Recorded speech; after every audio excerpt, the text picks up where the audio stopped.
Hey everyone, welcome to the Ask Nicole weekly live stream where I talk about things related to tech and marketing with the small business owner in mind. My name is Nicole Willette. I've owned Breaking Even Communications, which is a marketing company, for the last 14-ish years. And I've worked with a lot of different kinds of clients, mainly small businesses though, on their marketing and websites.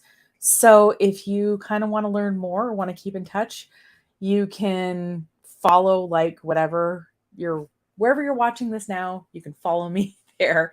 Or if you want to see a more central location, you can check out the YouTube channel, which has playlists, as well as the blog, which has topics organized by topic. So today's topic is website accessibility. And it sounds like something that's difficult or hard to implement. And I guess why I want to do this broadcast is to say that it isn't. I'm not saying there aren't certain things you might want a little technical heavy lifting help with. I'm saying that as a regular small business owner, a lot of these things you can tackle yourself. And by doing them, not only are different people going to be able to use your website, but search engines are going to like you more too. So not only is there hey, let's make it so that people can see things, but also there's going to be a benefit to you as well in a more technical realm. Now, in case you need a reason to care more about this than you do, I thought it was interesting that according to the World Health Organization, 15% of people are disabled in the world.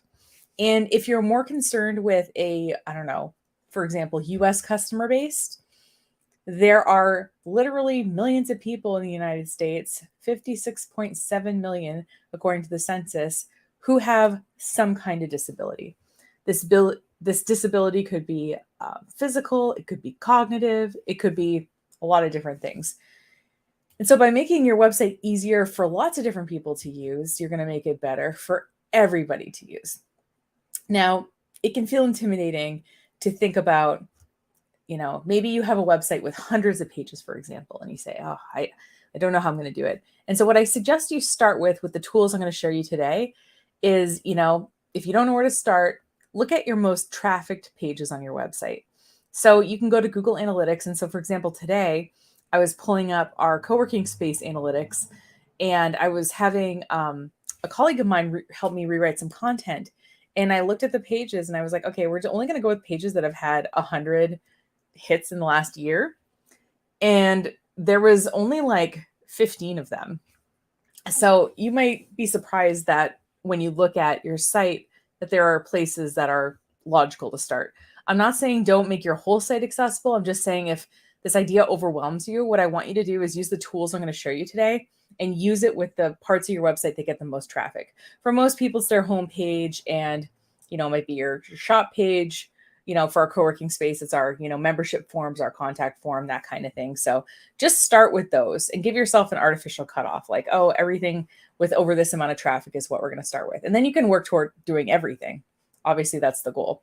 And sometimes you're going to fix things in one place. So for example, if there's something wrong with the alt text on the logo of your website template, you're going to fix it in one place and it's going to fix everywhere anyway. So without further ado, I wanted to give 10 ways that you can sort of approach website accessibility. Like I said, most of these as a small business owner you can do. Some of these are a little more technical and maybe you want to reach out to your website person to help you implement. So the first thing to check, and I actually recommend also doing this with your social media images, is check the color contrast. So there's a tool which I'm going to show you right now. And it's, by the way, this website is a really great resource. I'm going to show you at the end of the broadcast how you can kind of check each page of your website and it'll show you individual things. But this specifically is the contrast checker. So I'm going to share my screen now and show that to you real quick. So this is the tool. It's a contrast checker. The link is, by the way, all these links will be in the show notes when I'm done. Sometimes I'm literally working on things right up until the starting point. So let's say that you were trying to figure out. So in our case, we have this this color, as you can see. I cannot remember certain things. So this is one of our brand colors. So what I want to do is make this the background color. Just for our, it would help if I paste it in the right place. It would help if there we go, paste. All right. So there's the color. Now, something I've always wondered is it easier to read if we put white text on this color or black text on this color? it seems like it would be similar. So what we can do real quick, see, it's giving us a contrast ratio and it's telling us like pass versus fail, which is easy, right? Because a contrast ratio might not mean anything to you. So I'm going to start with, hold on, I think black is all 0, 0. Okay, so in this case, it looks like black on this color is pass, and the contrast is 8.66 to 1. Again, I think the explanation of the contrast ratio is below. But just for fun, let's try white. Just now, what's funny is I would like instinctively, I might think that white would have been more readable, but as you see in this case, the contrast fails at all text sizes. Fail, fail, fail, fail, fail. So when I'm making a graphic, and if I have this as the background, I should be using black text and not white text to make it more readable. And obviously, as you do this a few times, you're going to see patterns of like, oh yeah, like this color works better with this color for contrast. So contrast is something to, it's not only colorblind people, and obviously colorblind, there's a spectrum there. So checking the contrast, like I said, not just on, the text of your website versus the background, but on things like social media images can make things a lot more readable for a lot more people. And it's a pretty easy thing to check.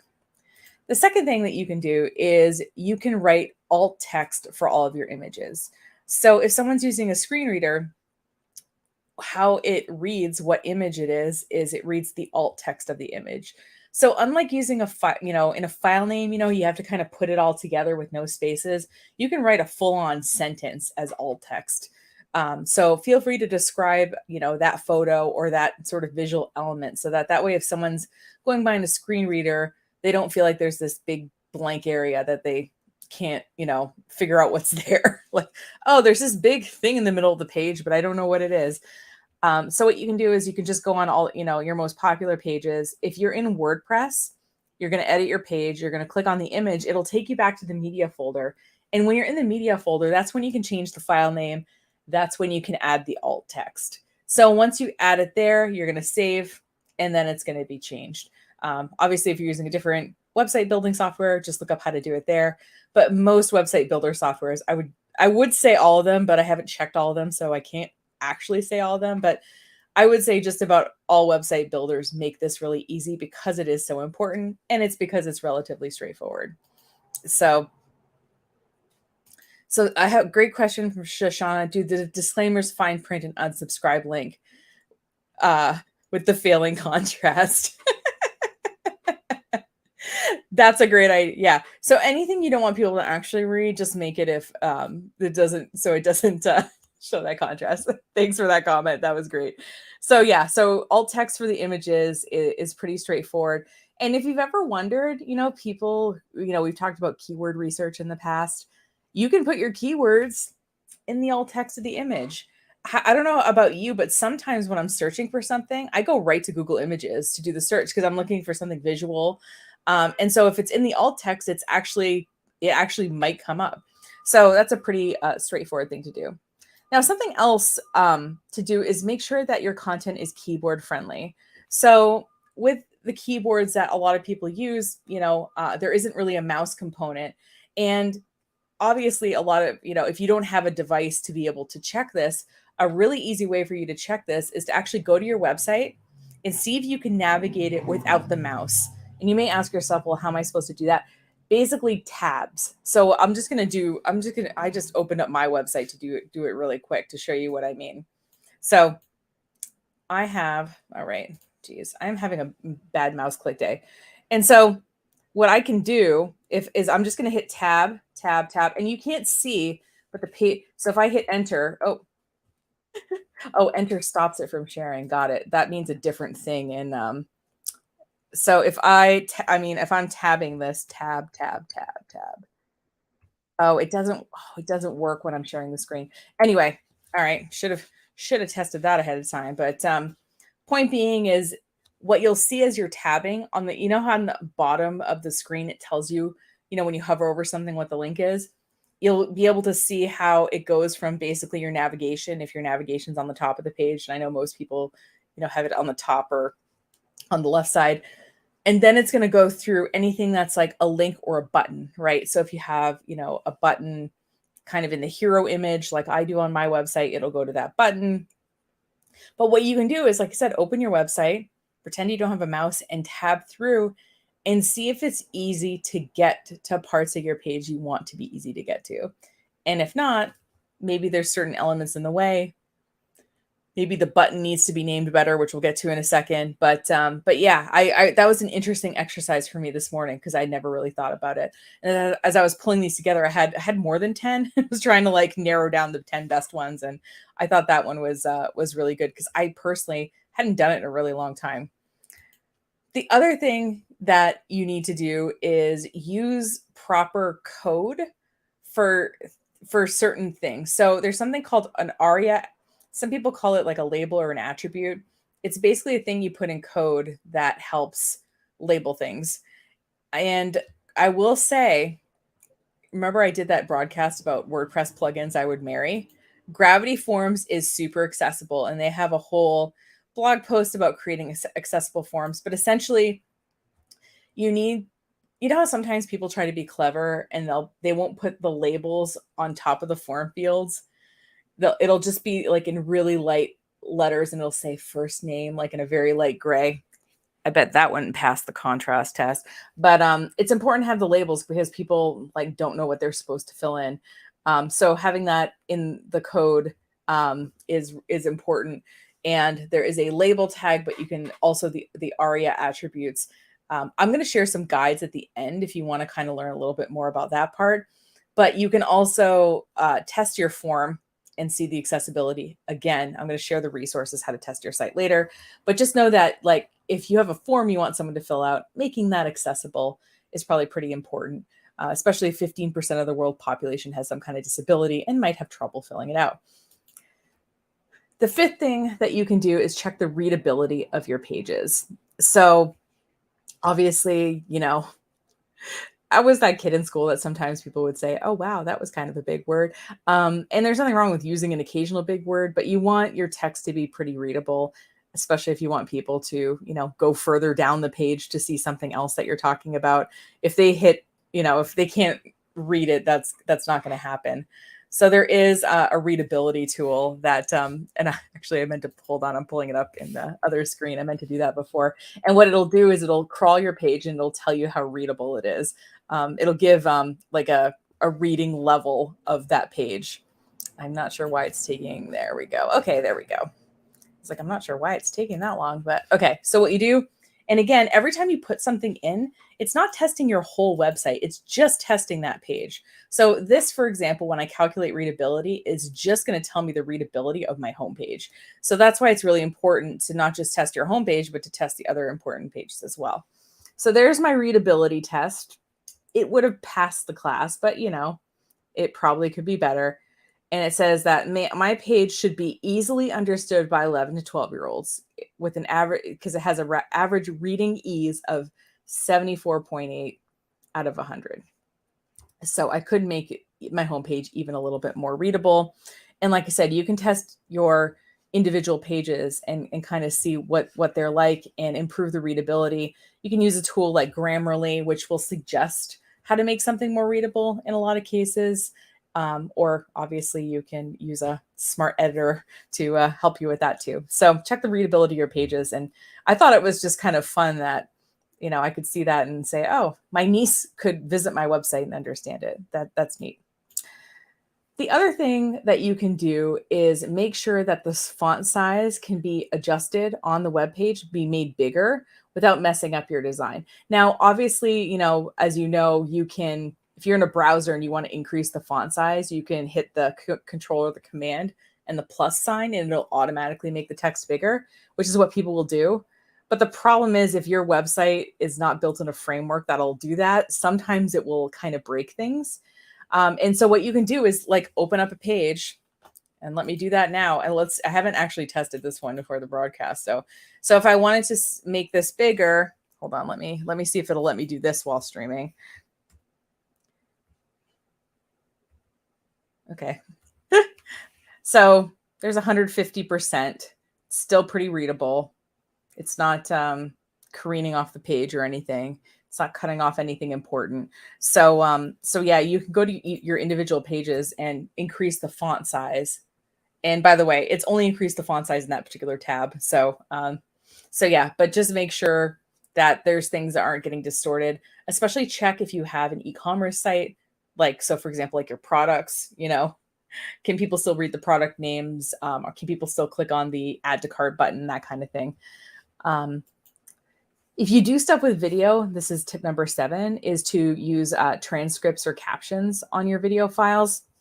Now, if you do upload your video to YouTube, YouTube will do an it'll automatically transcribe it. It's pretty good. You should see what it thinks my name is sometimes, though. And as the person who's uploaded the video, you'll be able to actually edit them. So it thinks that my name is Nicolette because I talk really fast, and my name is Nicole Willette, and it does not know what to do with that. So like I said, you can rely on YouTube to do it, and then you can, that's why a lot of podcasters will put their video or their audio file and they'll put the transcript below it, because that helps people follow along. But the other cool feature that you may or may not know about, and I actually hadn't tested it until before this broadcast, I knew it existed, and let's see if it'll let me do it. So if you're in Google Docs and you want it to write, you can have Google Docs transcribe things for you. So if you go under tools and you go under voice typing. Now, what I did before this is it said, like, do you want Google Docs to be able to use your microphone?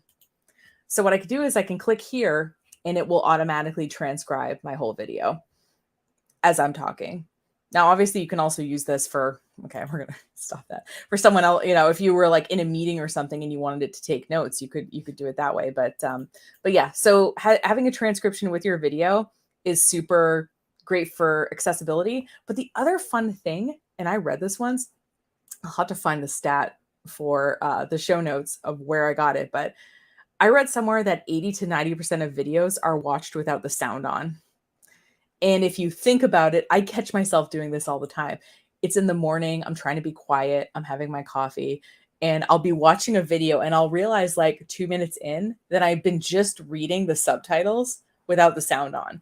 So yeah, so make sure that there is some kind of transcription of your video available for people to be able to access it. The other thing, if your video is kind of complicated, so let's say like, you did an interview with 4 people and everybody has a different voice or something like that, you can use a transcription service like rev.com. And what it will do is it will differentiate the voices for you, which is great. It'll say like person 1, person 2 kind of thing. I think you can even say people's names and it'll attempt to match people with, their names as they're speaking. And I have a link to it. I'm an affiliate for them, so I get a little bit of kickback if you click on it. But yeah, so for something more complicated, something like that can work. But for a lot of times, the auto transcription is just fine, and it does the job. Now, the other thing that I hadn't thought about being more accessible, but made sense once I thought a little bit more about it, is using different heading sizes. So when you're working on your website, it's kind of counterintuitive when you think about it, because if you pick H1, that's the biggest font. H2 is smaller. Think a bigger number, bigger font, but that's not how it works with HTML. And what you can do is, in organizing a hierarchy of content, that helps people maybe with cognitive disorders to be able to follow the content of your page, because they can see the outline of what's supposed to be there and where information is by looking at things with bigger versus smaller font sizes. So do use those different heading sizes and really outline your page, because that makes it more accessible, in addition to also making it look nicer. Because have you ever gotten to a website and then there's like this just block of text and you're just like, whoa, that is a block of text. The headings help break it up and help it be more readable and enjoyable to read as well. If you're going to use things like dynamic elements like sliders, so anything, by the way, and I saw this was a really good example that DreamHost had on their website. Anything that is considered dynamic is something that will change without the page having to reload. So you can think about, like I said, things like sliders or kind of animations, anything like that. So use those kind of things carefully. You're going to want to use those ARIA attributes or those ARIA labels so that, people don't miss out on content. So like if you have text sliding in here and then text slides in after, if it's not coded properly, the person who's trying to consume the content of your site might not even see the second part. So, and don't use tables for things like formatting. You want to use them very functionally. And obviously, if you have a lot of information and you have to have a really big table, there are ways that you can code it so that it is more readable. So there are some guides at the end that I'll link to that have more information about that. I'm not saying don't use those things. I'm just saying that if you do have a table or you do have a dynamic element, think about what its purpose is on the page and how you can make it accessible, because those things can be a little bit difficult. And the final thing is to just check your own site for individual issues. There's a lot of really great tools out there. I'll show you one of them. And it's, by the way, all these things I'm going to give you are free because, why wouldn't they be? But this is a really great one I learned about, I don't know, 7-ish years ago at a WordPress conference. So if I type in the name of a website, I just hit enter. And what it's going to do is it's going to find things that are wrong and point them out. So green means go. That's good. So there's, for example, there's that ARIA content equals page. So, but everything here is shown as an error. And what I can do is I can either hover over I can click on the error and it will show me the contrast. So it's showing me that blue that I talked about at the beginning on white is kind of unreadable. So I should probably switch, instead of the selected page being that tealish, or that, I guess it's teal, turquoise color, it should probably be navy. And that would make it more accessible. So it's showing, 3 errors. It's showing 14 alerts. So these are things that could be better. And again, I can click on individual things, or I can hit view details and it will show me exactly where things are. So this is a great tool. It will show you things on your individual website that you could improve upon. And, over time, it's great because you see it getting better. If you want some other tools, there's also an ARIA dev tools. Like if you want to see where that code is and where it isn't, there's a Google Chrome extension.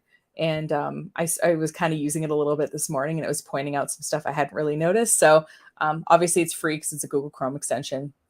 And then if you want to kind of have some more information, like, I was saying about how to approach tables. So if you have a lot of data, how to code it in such a way that the table can be loaded online and accessible, that kind of thing. If you want kind of some more academic sort of explanation kind of stuff, I thought like Yale's section about website accessibility was pretty good. It's broken down by topic, and all the resources are free, gives you examples.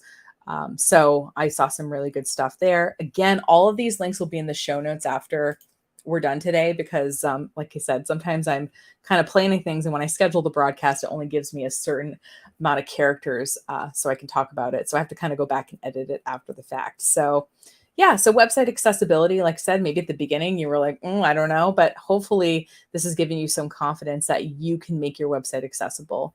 And by doing so, not only is it going to help the people visiting your site, but it's actually going to help you too. So it's not entirely altruistic to do this.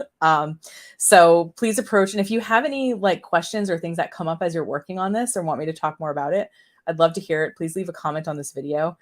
Would love that. And if always open to topics and suggestions like that. I try to go live on Thursdays at noon.